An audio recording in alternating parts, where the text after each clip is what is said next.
साथियों नमस्कार। साथियों, यदि आप फिनो पेमेंट बैंक की सीएसपी चलाते हैं यानी मर्चेंट पॉइंट लिए हुए हैं तो आपके लिए एक नया फिनो पेमेंट बैंक का फैसला है जो कि सभी संचालक उसका विरोध कर रहे हैं कि इस तरह का जो है फिनो पेमेंट बैंक ने काम किया जिससे हमारी जो इनकम है उस इनकम से कटौती होगी, यानी हमारी जो इनकम है वहाँ पर भारी नुकसान होगा। साथियों, कुछ जगहों पर फिनो पेमेंट बैंक ने कमीशन तो बढ़ाए हैं लेकिन साथ में उन्होंने चार्जेज भी लगा दिए। तो चार्जेज लगाने से जो भी संचालक हैं उनकी खुशी अब विरोध में बदल रही है, लेकिन वो लोग सही जगह पर अपना सही फैसला नहीं सुना पा रहे हैं, न बता पा रहे हैं, जिसकी वजह से ये चीज़ जो है फिनो पेमेंट बैंक के जो बड़े अधिकारी हैं उन तक नहीं पहुंच रही है। लेकिन साथियों, मैं आपको बता रहा हूं कि उन्होंने ऐसा गलत किया क्या। साथियों, देख रहे हैं आपके सामने यहाँ पर लिखा हुआ है charges FTOVC fund transfer charges NFT mode effective 7 अगस्त 2020। यानी इन्होंने 7 अगस्त 2020 से जो है इन्होंने एक नया नियम लागू किया हुआ है। उस नए नियम के तहत जो है जो भी फिनो पेमेंट बैंक के संचालक हैं, जब वह NFT के माध्यम से या जो है IMPS के माध्यम से अपने अकाउंट में पैसे को वो ट्रांसफ़र कर रहे हैं, ट्रांसफ़र करने के लिए जाएंगे तो उनको चार्ज देना होगा। चार्ज क्या है वो चार्ज देख लीजिए, 1 रुपया से लेकर के 25 रुपया तक अगर वो IMPS करते हैं तो उनको 5 रुपया देना ही होगा।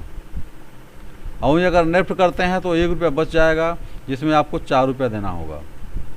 लेकिन वहीं जो है अगर आप 25,000 1 रुपया से लेकर के 2 लाख रुपये तक आप ट्रांसफ़र करते हैं और यानी IMPS करते हैं तो आपको 10 रुपया देना होंगे। साथियों, जो कि अगर कमीशन देखा जाए तो कमीशन बहुत ही फिनो पेमेंट बैंक कम देती है, लेकिन चार्जेज यहाँ पर ये ज़्यादा साबित हो रहे हैं। लेकिन अगर नेफ्ट करते हैं तो नेफ्ट में फैसिलिटीज यहाँ पर 4 रुपये का ही अधिकतम और न्यूनतम दोनों है, यानी 4 रुपये आपको पर ट्रांजेक्शन देने ही होंगे। जबकि काफ़ी बैंकों ने जो है नेफ्ट और IMPS के चार्जेज को हटाए हुए हैं, लेकिन इसी बीच फिनो पेमेंट बैंक ने जो है इसका चार्ज बढ़ा दिया। आगे देखिए लिखा हुआ है please do not in the their charges shall be application for the each transaction and do not communicate in the daily transfer transaction this is the applicate in the merchant excel in the.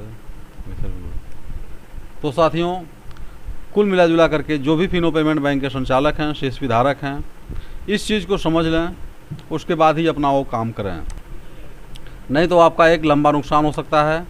और अगर आप नए हैं तो इस जानकारी को करने के बाद ही आप नया सीएसपी लें, क्योंकि ये चार्जेज फिनो पेमेंट बैंक अब आपसे लेगी। ये बंद होगा कि नहीं होगा इसकी अभी कोई गारंटी फिनो पेमेंट बैंक की तरफ से नहीं है, लेकिन अगर सभी मर्चेंट यानी सीएसपी संचालक अगर इसका विरोध करते हैं तो कंपनी को ज़रूर इस पर सोचना पड़ेगा। तो साथियों, अगर ये वीडियो आपको पसंद आया हो तो लाइक करिएगा और अपने मित्रों में शेयर भी करिएगा जिससे सबको जानकारी हो सके। शिकायत करने के लिए आप कंपनी का हेल्प डेस्क नंबर या अपने CSO CRO ब्रांच मैनेजर को भी आप मेल कर सकते हैं, लेकिन शिकायत सिर्फ मेल के माध्यम से किया जाएगा, वही मान्य होगा। मुझमारी फ़ोन से करने का कोई मतलब नहीं है। साथियों नमस्कार, जय हिंद, जय भारत।